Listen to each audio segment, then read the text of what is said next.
여러분들은 모든 일상생활에서 하나님을 경험하기를 원하실 것입니다. 그것을 일컬어서 이제 쉬운 말로 천국이라고 할 수가 있겠는데요. 그런데 우리는 나름대로 천국을 만들어가는 일에 너무나 익숙합니다. 여러분 한번 보실까요? 여러분들은 좀 더 좋은 차, 좀 더 넓은 집에 살려고 하는 그 천국을 위해서 오늘도 열심히 일하실 것입니다. 금주에도 그렇게 일하실 것이고요. 또 어떤 분들은 건강한 육신을 지니기 위해서 운동을 하시고 또 건강 보조식품을 먹어가면서 그렇게 건강의 천국을 여러분들 만들어 가려고 이렇게 노력하고 있을 것입니다.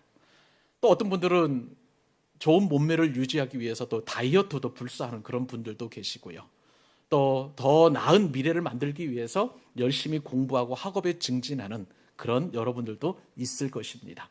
이 모든 것들이 다 이제 천국을 만들어 가기 위한 우리의 노력이라고 할 수가 있겠는데요. 근데 여러분, 내가 만들어가는 이 천국도 하나님이 계시지 않으면 진정한 천국이 될 수 없다는 사실입니다. 그러니까 결국은 천국은 뭐냐면 하나님이 계시냐 계시지 않느냐, 이것이 굉장히 중요한 관건이라고 할 수가 있겠습니다. 예수님께서는요, 이 땅에 오셔서 우리로 하여금 천국을 경험하도록 그렇게 이 땅에 오셨습니다. 공생의 사역을 마치시고 마귀에게 40일 동안 시험을 당하신 이후에 가장 처음 전한 복음의 말씀이 회개하라. 무엇이 가까웠다고요? 천국이 가까웠느니라. 이 천국은 바로 예수님, 곧 하나님을 말씀하시는 것입니다.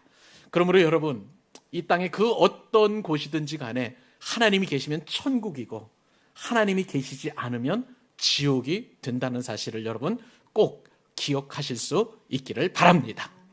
천국은요, 내가 만드는 것이 아니라 하나님의 존재 그리고 하나님의 여부에 따라서 달라지는 것이죠. 그러므로 초가 삼칸이라든지 그다음에 궁궐이라든지 상관없이 하나님이 나와 함께 하시면 그곳이 바로 천국이 되는 것입니다. 저는 여러분들을 축복하고 싶습니다. 여러분의 모든 삶이 하나님이 함께 하시는 천국이 되실 수 있기를 축복합니다. 오늘 본문에 보니까요, 바로 하나님이 함께 하시는 이 천국, 특별히 하나님께서 흙으로 사람을 만드시고 그 코에 생기를 불어넣어 주셔서 생명의 사람을 만드신 이후에 에덴 동산을 창설하시고 사람을 거기에 두셨습니다. 말하자면 하늘에 있는 천국이 이 땅에서 내려와서 완전한 천국을 살 수 있도록 그렇게 하나님께서 은혜를 베풀어 주셨는데요. 여러분, 하나님께서 우리에게 베풀어 주신 모든 삶의 환경은 여러분 천국이 될 수 있습니다. 왜요? 하나님께서 우리에게 주셨기 때문에 그래요. 문제는 우리예요. 우리가 죄 가운데 있든지 또 우리가 하나님께 불순종하다든지 하면 우리는 천국이 아닌 그곳이 바로 지옥이 될 수밖에 없다는 사실을 우리가 인정해야만 하는 것이죠. 자, 그러면 여러분, 오늘 말씀을 통해서 과연 천국, 여기서는 저는 에덴이라는 단어로 표현을 하도록 하겠습니다. 하나님께서 우리의 모든 환경을 천국으로, 에덴으로 바꾸어 주시는 그 은혜를 우리가 누려야 될 텐데, 오늘 말씀을 통해서 세 가지 교훈을 깊이 우리에게 생각해 보고 우리의 모든 삶이 천국이 될 수 있기를 간절히 소원합니다. 자, 그러면 오늘 말씀을 통해서 주시는 첫 번째 교훈은 무엇인가? 에덴은 어떤 곳일까요? 같이 한번 읽어보십시다. 시작. 에덴은 기뻐하고 즐거워하는 곳이다. 여러분, 천국은요, 기뻐하고 즐거워하는 곳이에요. 이 사실이, 이 은혜가 여러분의 모든 삶 가운데 충만하게 임할 수 있기를 바랍니다. 말씀드렸다시피 하나님께서는 사람을 흙으로 빚으셨어요. 그리고 우리가 지난주에 상고했던 것처럼 그 코에 생기를 불어넣어 주셔서 생명의 사람이 되게 하셨습니다.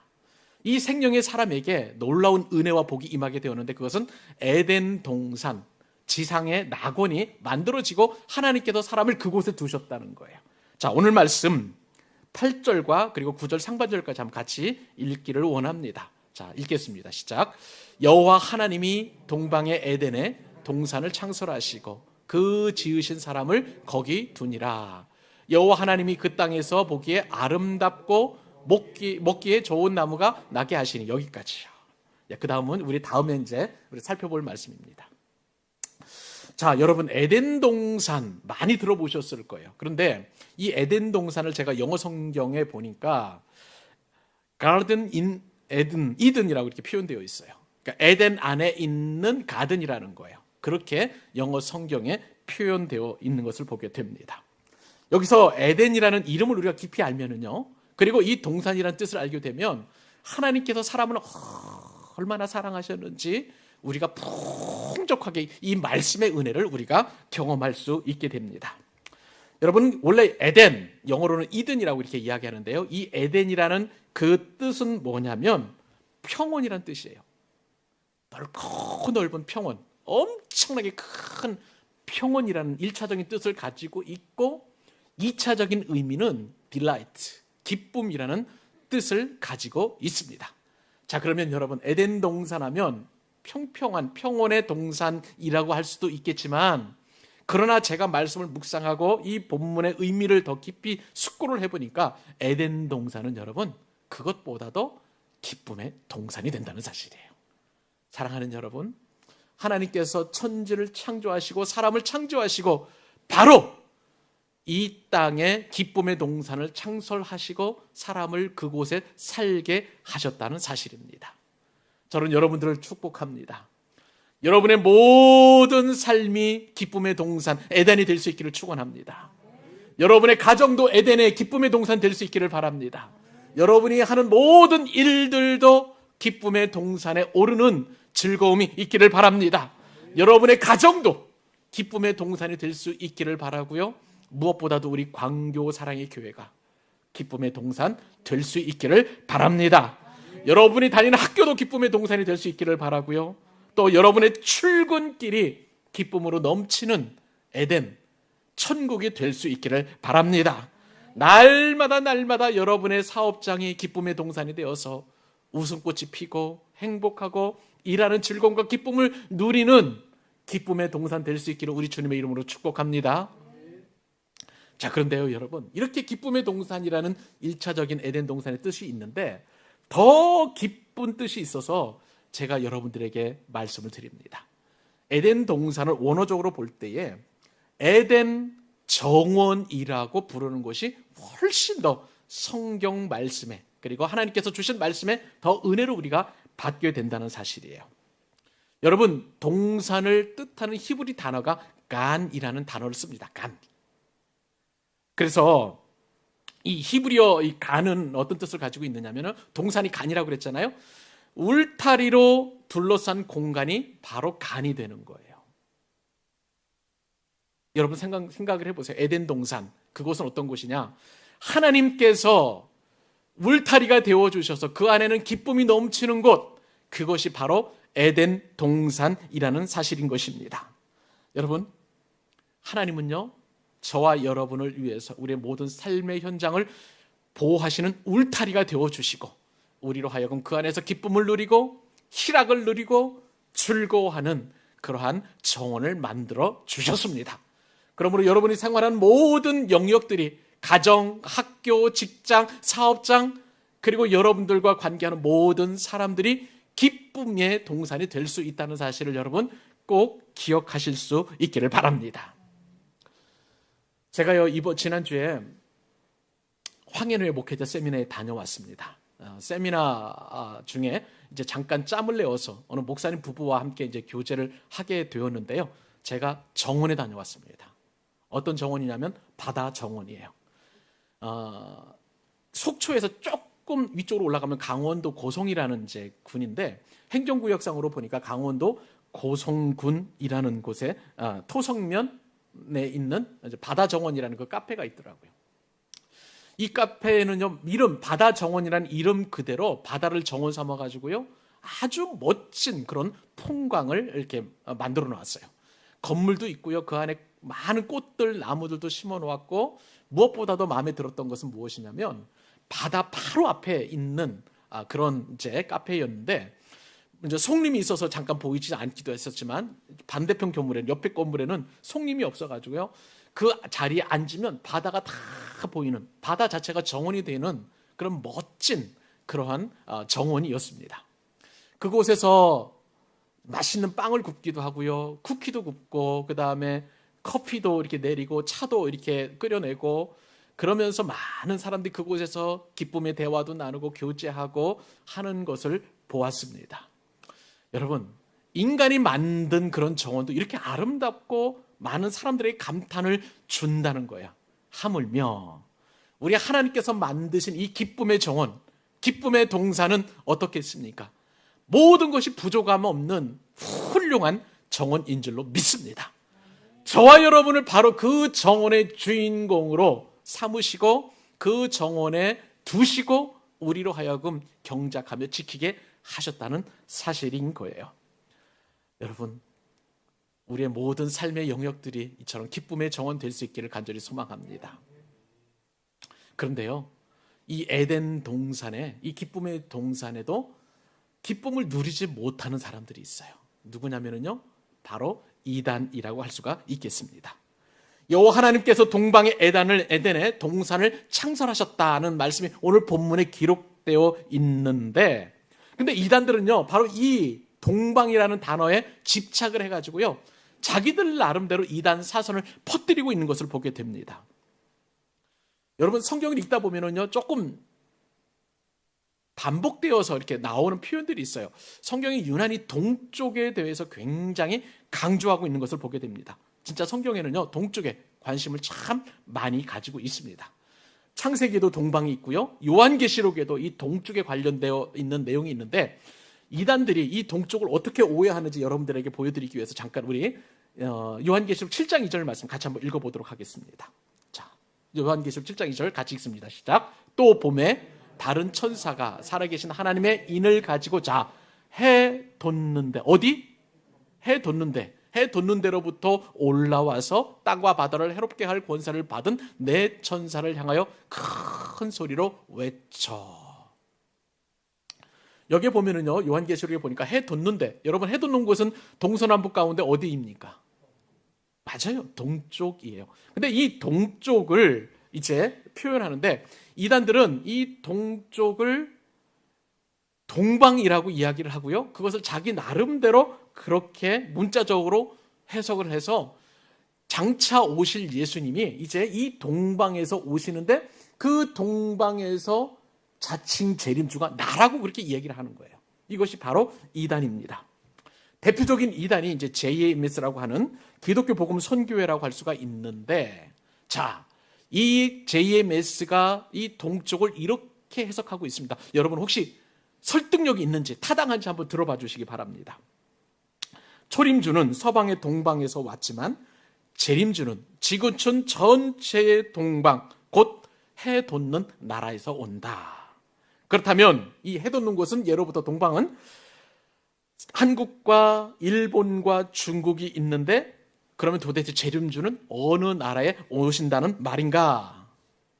초림주가 그를 기다리던 나라에서 온 것 같이 재림주도 그를 간절히 기다리는 하나님의 종교국으로 온다. 특히 대부분의 나라들이 강제적 선교를 당했지만 한국은 세계에서 자생적으로 기독교를 받아들인 유일한 나라다. 그 동방의 상부 가운데 중국은 복음과는 먼 나라이고, 일본은 아직도 미신적인 토착신앙을 벗어나지 못하고 있지만, 그러나 한국은 신교와 구교를 합하면, 카톨릭과 개신교를 합하면 무려 1,000만 이상의 기독교인이 오실 주님을 기다리며 살고 있는 나라다. 그러므로 JMS라는 이 이단에서 재림주는 어디에 온다는 거예요? 어느 나라에 온다는 거예요? 동방에 온다는 거예요. 동방은 저곳 한국. 그러니까 자기 나름대로 그렇게 해석을 하는 거예요. 그리고 신천지 예수교 증거 장막 성전, 그러니까 신천지라고 보통 얘기를 하죠. 이 이단도 동쪽에 관심이 참 많습니다. 이 신천지에서는요, 이 해 돋는 데를 하나님의 진리의 말씀이 시작되는 곳이라고 그렇게 주장을 합니다. 신천지 교주는 자신들만이 이스라엘의 12지파이면서 새 이스라엘 백성이고, 요한계시록에서 예언한 해 돋는 데라고 그렇게 이야기를 합니다. 그러니까 여러분, 이 한국에서 이단이 많을 수밖에 없는 이유는 이처럼 성경에서 동쪽에 대한 해석들을 자의적으로 해석하기 때문에 이렇게 이단이 많을 수밖에 없는 거예요.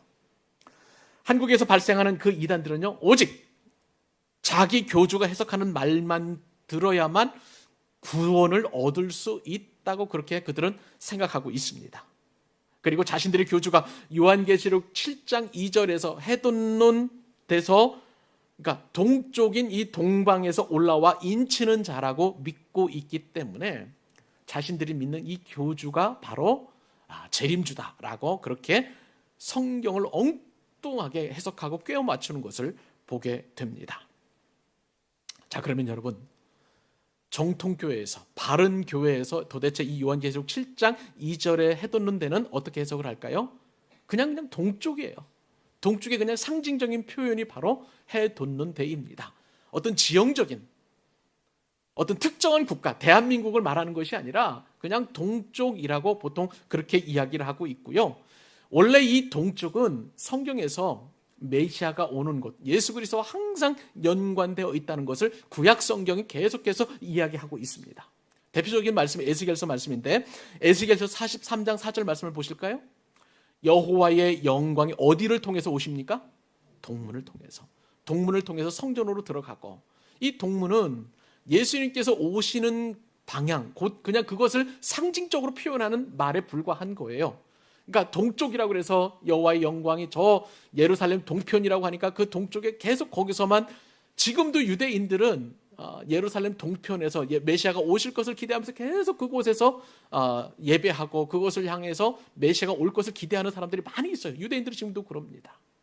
그리고 지금 대한민국에서는 그 동쪽이 바로 이 대한민국이라고 그렇게 해석하는 이단 교주들이 많은 것을 보게 되는 거예요. 결국은요, 성경에서 말하는 동쪽은 무엇이냐면 항상 예수님의 구원과 연관되어 있는 것이에요.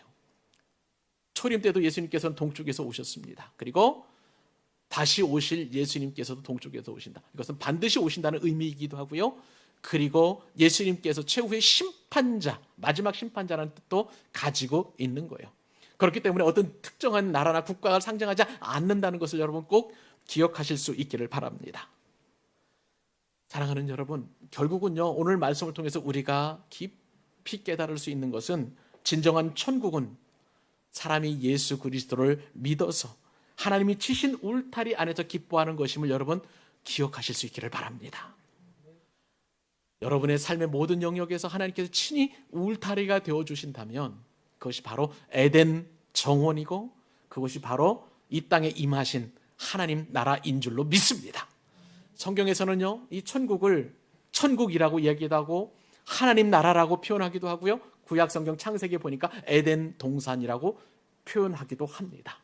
그렇다면 여러분, 이 에덴 동산이 바로 나에게 주신, 하나님께서 나에게 울타리 쳐주신 곳임을 여러분 인정하시고, 내 가정이 그렇게 기쁨의 동산이 되고, 내 직장이, 내가 다니는 학교가, 그리고 우리 교회가, 내 사업장이 기쁨의 동산 될 수 있기를 소망하는 여러분 되실 수 있기를 간절히 축복합니다.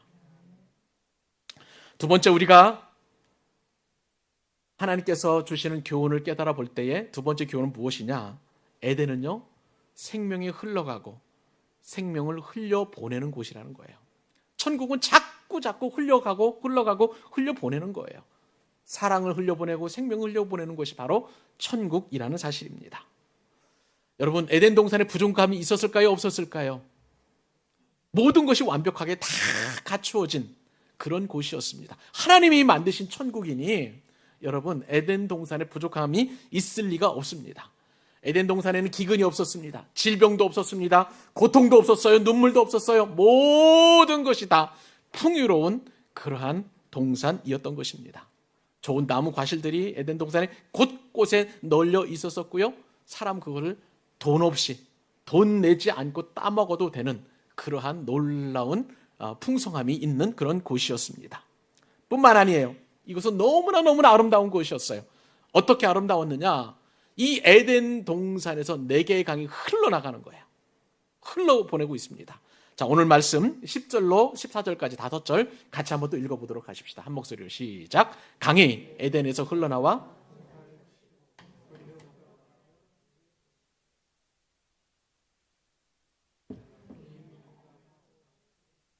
그 땅의 금은 순금이요 그곳에는 베들레헴과 호마노도 있으며 둘째 강의 이름은 기혼이라. 구스 온 땅을 둘렀고 셋째 강의 이름은 히데겔이라. 아수르 동쪽으로 흘렀으며 넷째 강은 유브라데더라. 아멘. 이 말씀을 읽으면서 여러분 행복하셨을 거예요. 장차 우리가 갈 곳은, 천국은 어떤 곳인가? 금이 많은 곳이에요. 여러분, 굳이 돈을 싸들고 천국에 가실 필요가 없는 것은 아스팔트 재료가 바로 천국은 금이기 때문에 그렇습니다. 그러니까 금은 이 땅에서만 유용한 것이지 천국에서는 그렇게 유용하지 않은 것 같습니다. 근데 제가 이 말씀에서 집중했던 것은 물이에요. 여러분, 이 물은요 어떤 곳이냐면 사람이 살아가는데 아주 필수적인 요소인 것을 여러분 아실 것입니다. 사람의 몸이 뭐 70% 가까이 이렇게 물로 구성되어 있는데 단 5%만 물이 없으면 사람은 그냥 기절하고 그 자리에서 쓰러지게 됩니다. 자, 이 물을 어떤 사람들은 이제 금식기도 많이 하는 분들 계시죠. 그런데 금식 먹는 것은 안 먹을지라도 금식할 때 꼭 물을 마셔야만 합니다. 그리고 예수님께서도 40일 동안 금식하셨지만 물은 드셨던 것으로 우리가 추정해 볼 수 있어요. 그만큼 물은 중요한 거예요. 저도 1986년도에 12월 연말에 원단 금식 수련회를 참여를 했는데 4박 5일 동안 아무것도 먹지 않고 금식 수련을 하면서 금식 기도를 했는데 그때 물은 계속 먹었던 것을 제가 기억합니다. 그러니까 물을 먹지 않으면 사람은 생존할 수가 없는 것이지요. 이렇게 물은 우리의 필수 요소일 뿐만 아니라 성경에서 특히 물은요 생명의 상징으로 그렇게 등장하고 있습니다. 축복의 상징이에요. 그러니까 여러분 보세요. 창세기에도 그렇고 또 그 다음에 사사기에도 그렇고 이 가는 곳마다 샘을 파는 이유가 뭐냐면 그곳에 생명이 있고 그것이 바로 축복이기 때문에 계속 샘과 연관된 이야기들이 많이 있는 것을 보게 돼요. 그만큼 물은 생명이라고 할 수가 있겠습니다. 자, 그런데 여러분 오늘 본문에 보니까 하나님께서 사람을 위해서 에덴 동산을 창설하시고 그곳에 무엇을 두셨냐면요 4개의 강을 두셨어요. 4개의 강. 에덴 동산에는 비손강이 있었습니다. 기혼강이 있었어요. 힛데갈 강이 있었고요. 그리고 유브라데 강이 있는 것을 보게 되었습니다. 자, 이 4대 강은요 그냥 에덴 동산에만 머물러 있는 것이 아니라 에덴 동산으로부터 흘러서 세상의 온 곳으로 흘러가는 것을 보게 돼요. 보통 성경에서 4라는 숫자는요 완전수를 말하는 것입니다. 그래서 여러분 이 에덴 동산에서 4개의 강이 흘러갔다는 것은 히브리 사람들의 그 개념에 따르면 동서남북 사방을 말하는 거예요. 그러니까 이 4개의 강이 동서남북 사방으로 이렇게 계속 흘러가면서 생명을 흘려보냈다는 것을 우리는 이 말씀을 통해서 알게 되는 것입니다. 여러분, 오늘날에도 하나님께서는 우리로 하여금 생명을 흘려보내게 하시는 동산을 두셨는데 그곳이 바로 교회입니다. 세상에서 생명을 사방으로 흘려보낼 수 있는 유일한 곳이 있다면 그것은 바로 교회인 줄 여러분 믿으시기 바랍니다. 그런 점에서 교회는 뭐냐면 파이프가 되는 거예요. 파이프가 되는 거예요. 하나님께서 세상에 복을 주시기 위해서 가설한 파이프가 바로 교회인 줄로 믿습니다. 그러므로 파이프 교회는요 사명이 있어요. 흘려보내는 거예요. 우리의 사랑을 흘려보내고 우리의 생명을 흘려보내고 그리고 우리가 가지고 있는 좋은 것들을 흘려보내야 하는 것입니다. 제가 조윤선 목사님의 그 파이프와 관련된 그 책을 읽으면서 너무너무 귀한 은혜를 얻게 되었어요. 바로 이 말씀을 묵상하면서 그 책 내용이 떠올라가지고 다시 한번 읽게 되었는데 막 우리 교회가 어떤 교회가 되어야 되는지 꿈을 꾸면서 오늘 말씀을 제가 준비하게 되었던 것입니다. 여러분, 교회는요 세상을 향해서 흘려보내야 되는 것입니다. 교회가 세워지는 곳마다 흘려보내는 예수님의 사랑과 그리고 생명으로 인해서 모든 것이 살아나는 은혜가 주어지는 것입니다.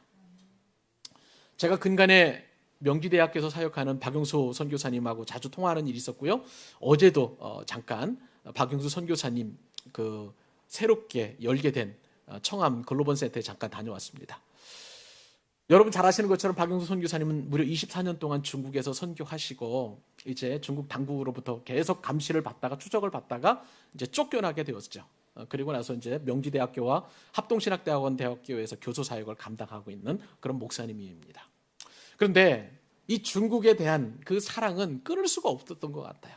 그러니까 명지대 학생들에게 계속해서 강의도 하고 그러면서 중국 유학생들하고 계속 접촉을 했어요. 복음을 이제 전하게 되었는데, 그러다가 이제 코로나로 인해서 그 교회 학교 안에 이제 학생들의 모임을 회집을 못하게 하니까 모임을 가질 수 있는 공간이 없었던 거예요. 그러다 이런 어려운 상황을 알게 되었고, 예전에 박종 선교사님이 고향에서 만났던 선배님이 미국에서 이민 목회를 떠나게 되었는데, 그 이민 목회하는 도중에 선교비를 계속 저축을 했던 모양이에요. 그리고 박용수 선교사님의 그 안타까운 사정을 아시고 선교비를 보내서 이제 청암 글로벌 센터를 이제 인테리어 공사를 하고 이제 오픈 예배를 곧 이제 드리게 될 것입니다. 그러면서 제가 느꼈던 것은 뭐냐면은요, 우리 교회도 저곳에 뭔가를 좀 흘려보냈으면 좋겠다. 그래가지고 여러분들이 드린 부활절 절경금을 통해서 그곳에 필요한 이제 정수기를 렌탈하는 것으로 이제 우리의 사랑을 흘려보내게 됐는데, 곰곰이 생각을 해보게 되었어요. 우리 교회가 개척된 이후에 참 많은 은혜의 것들이 막 흘러들어왔더라고요. 우리의 뭐 방송 장비부터 시작해서 음향 장비, 또 그 다음에 우리 교회가 필요한 모든 물품들, 심지어 자동차, 뭐 그 다음에 전도 용지, 전도 물품, 많은 물품과 사람과 돈과 모든 것들이 흘러 들어와서 우리 교회가 이처럼 자리매김하고 있고요. 그 은혜가 너무나 감사해서 우리도 개척교회이지만, 우리도 형편이 어렵기는 하지만 그래도 우리가 흘려보낼 수 있는 것들은 흘려보냈으면 좋겠다라는 그런 마음을 자꾸 하나님께서 주시는 거예요. 파이프는요, 위를 막아버리면 다 막힙니다. 그러나 위를 열어두면 항상 또 그 사랑은, 그리고 그 생명은 흘러갈 수 있는 것이에요. 그렇기 때문에 여러분, 우리가 이 파이프를 막지 않으면, 놀라운 사실은요, 우리가 계속 흘려보낼수록 이 파이프는 더 계속 채워진다는 사실이에요. 그러나 우리가 막고 우리가 이것을 차단하게 되면 더 이상 흘러가지 않게 되고 우리 역시도 빈곤하게 된다는 사실을 이 파이프를 통해서 알게 되는 거예요. 에덴 동산은 흘려보냈습니다. 여러분, 우리 교회도 흘려보내야 될 줄로 믿습니다. 우리가 하나님의 사랑을 받은 만큼 안 믿는 영혼들에게, 또 어려운 이웃들에게, 그리고 선교사님들에게, 그리고 할 수 있으면 새벽 이슬과도 같은 그런 어떤 젊은 청년들을, 그리고 다음 세대들에게 계속 흘려보낸다면 하나님께서는 우리 교회를 생명을 흘러보내고 또 흘려보내는 공간으로 사용하실 줄로 믿습니다. 이것이 바로 에덴이에요. 이것이 바로 우리 교회를 향하신 주님의 뜻인 줄로 믿습니다. 그 생명 살리는 일에 저와 여러분이 기꺼이 쓰임 받기를 우리 주님의 이름으로 축복합니다. 마지막 한 가지 교훈을 우리 짤막하게 한 가지 더 살펴보도록 하겠습니다. 세 번째, 에덴, 이 천국은 어떤 곳이냐? 경작하고 지키는 사명이 있는 곳이라는 사실입니다. 사랑하는 여러분, 하나님께서는요, 에덴의 기쁨의 동산을 창설하시고 거기에 사람을 두셨습니다. 에덴 동산은요, 흙으로 만들어낸 그런 정원이 아니라 실제로 하나님께서 이 땅에 두신 에덴인 줄로 믿습니다. 그 에덴 동산은 너무나 아름다웠어요. 모든 것이 풍성하고 풍족했습니다. 그리고 사람이 살기에 적합한 4개의 강도 흐르고 있었었는데, 이보다 더 좋은 환경이 있을 수 없을 만큼 그렇게 완벽한 천국, 낙원, 에덴이라고 할 수가 있겠습니다. 그런데요, 여러분, 하나님께서 그곳에 사람을 두시고 놀고 먹게 하지 않으셨고요, 그곳에서 일을 주셨다는 사실이에요. 자, 우리 여러분 15절 말씀 한 절 더 우리 같이 합심해서 읽어보십시다. 자, 시작. 여호와 하나님이 그 사람을 이끌어 에덴 동산에 두어 그것을 경작하며 지키게 하시고. 아멘. 하나님은 분명히 사람을 위해서 완벽한 낙원을 예비하셨습니다. 그리고 그곳에 정착시키고 그곳에 머물도록 하셨는데, 하나님은요, 낙원을 그냥 두고 놀고 먹도록 사람을 그렇게 두시지 않으셨다는 거예요. 경작하게 하셨다는 거예요. 지키게 하셨다는 거예요. 하나님이 주신 일, 그것을 뭐라고 합니까? 따라서 해보십시다. 사명이라고 그래요. 그러니까 사명을 주셨다는 사실이에요. 여러분 한번 생각을 해보세요. 하나님께서 우리에게 주신 낙원, 가정이라는 낙원이 있습니다. 교회라는 낙원이 있습니다. 직장이라는 낙원이 있고요, 또 사업장이라는 낙원이 있는데, 그곳에 그냥 놀고 먹는 것이 아니라 반드시 그 낙원을 지키는 사명, 그리고 그 낙원을 경작하는 사명을 주신 줄 여러분 믿으시기 바랍니다. 그러므로 여러분, 이 낙원이라는 것은요, 에덴이라는 것은 우리가 경작할 때에 더 풍성한 하나님의 은혜와 하나님의 사랑을 경험할 수 있다는 사실입니다. 오늘 본문에서 다 드러나진 않지만은요, 이렇게 아름다운 낙원도요 파괴가 됩니다. 어떻게 파괴가 됩니까? 앞으로 우리가 살펴보겠습니다만은 낙원에 죄가 들어오기 때문에 이 낙원에서 파괴가 되고 낙원의 사람들은 쫓겨나게 되어 있어요. 여기서 우리는 어떤 생각을 하게 되냐면요, 좋은 환경이 낙원이 아니라는 사실이에요. 여러분들에게 건강하고 여러분들에게 돈이 많고 여러분들이 뭐 부족한 거 없을 만큼 많이 배웠다고 환경이 여러분 에덴이 아니라는 사실이에요. 여러분, 왜요? 이 세상의 그 어떤 환경보다도 가장 완벽한 환경인 이 에덴에 죄가 들어왔다면 하물며 우리가 사는 이 삶의 영역에서 얼마든지 우리는 낙원이 파괴되는 경험을 할 수 있다는 사실이에요. 그렇기 때문에 우리가 해야 할 일은요, 낙원을 계속 경작해야 될 줄로 믿습니다. 낙원을 지켜야 될 줄로 믿습니다. 시간이 많이 갔습니다만은 한 가정을 소개하면서 낙원을 어떻게 개척하는지 한 집사님의 간증을 여러분에게 소개해 드리도록 하겠습니다. 제게 소개해 드리려고 하는 이 집사님은 설교 준비하면서 읽었던 책에서 나오는 간증인데요, 이 집사님은 5남매 중에 막내로 태어났습니다. 그리고 부모님의 편애를 받고 자라났습니다. 그러다 보니까 부모님이 어려서부터 오냐 키우니까 얼마나 버릇없는지, 그리고 항상 이기적인 그런 생각들이 이 집사님의 마음 가운데 그렇게 있었다는 거예요. 욕심이 많았습니다. 남에게 지는 것 절대로 지기 싫어했고요. 그래서 늘 이렇게 싸우면서 어떻게든지 간에 내 것으로 만들려고 하는 그런 욕심쟁이였습니다. 이분이 이제 어느 정도 청년이 되어서 이제 누구와 교제를 하게 되었는데, 자매와 교제를 하게 되었는데, 결혼하기 전에 임신을 하게 되었어요. 여자친구가. 근데 이것을 이제 알리지 않기 위해서 몰래 낙태를 하게 되었습니다. 그래서 생명을 죽이는 그 엄청난 일을 이 집사님이 이제 저지르게 되었습니다. 그리고 나서 이제 결혼을 하게 되었는데, 결혼 이후에 이제 아내의 손에 이끌려가지고 어떻게든지 교회를 다니긴 다니는데, 근데 술 좋아하고 그러다 보니까 그냥 주일날 아침에도 술 냄새 풍풍풍 끼면서 교회에 와서 예배 드리고, 입을 벌리면 술 냄새가 나가기 때문에 옆 사람에게 방해될까 싶어가지고 입을 꼭 막고 그렇게 예배를 드렸다고 합니다. 그런데 어느 날 단골 카페 여주인이 이제 이 집사님에게 이혼녀를 소개를 해줬어요. 근데 그 이혼녀와 술 마시면서 점점 가까워지더니 나중에는 불륜까지 저지르게 되었습니다. 자꾸 이제 아내 입장에서 보니까 이 남편 집사님이 거짓말도 하고 핸드폰도 자꾸 이렇게 감추고 하다 보니까 그것이 수상해가지고 나중에 추적해서 보니까 불륜 사실이 드러나게 되었고요. 이제는 그 불륜을 단절하는 그런 일이 이제 그 부인에게서 일어나서 더 이상 그 불륜은 이제 저지르지 못하게 되었습니다. 그리고 나서 교회를 다니는데요, 말씀을 읽어도 은혜가 안 되고 예배 때 설교를 들어도 전혀 귀에 들어오지 않고 그렇게 이렇게 살아가다 보니까 이 부인 입장에서 보면은 이 남편이 너무나 미웠고요, 신앙 성장이 절대 되지 않으니까 계속 낙심하는 그런 삶을 살게 되었습니다. 그러던 가운데에서 이제 간간히 듣던 어느 교회에 아들만큼은 좀 신앙생활을 잘 시키고 싶어가지고 어느 교회에 등록을 시켰습니다. 그래서 이제 주일 첫날 가가지고 아들이 이제 청소년부에 등록을 해서 새 가족 반에 이제 그 인사하고, 그 다음에 이제 그 청소년을 담당하는 목사님이나 전도사님의 이제 기도를 받았겠죠. 근데 기도 받고 이제 들어가는 도중에 그 자리에 쓰러지고 만 거예요. 심장 부정맥이 온 것입니다. 그리고 병원에 119로 급히 실려가게 되어서 이제 심장 박동을 급히 해가지고 이제 간신히 살아나게 되었어요. 간신히 살아나게 되었어요.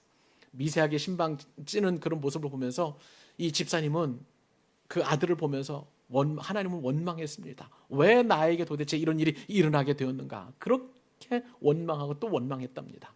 그런데 그렇게 고난이 올 때에 어느 순간부터 기도가 다시 회복이 되었고, 그리고 자신의 지난날에 지었던 죄들이 고백하면서 하나님 앞에 그런 고백을 하니까 관계가 점점점 하나님과 회복이 되게 되었는데요.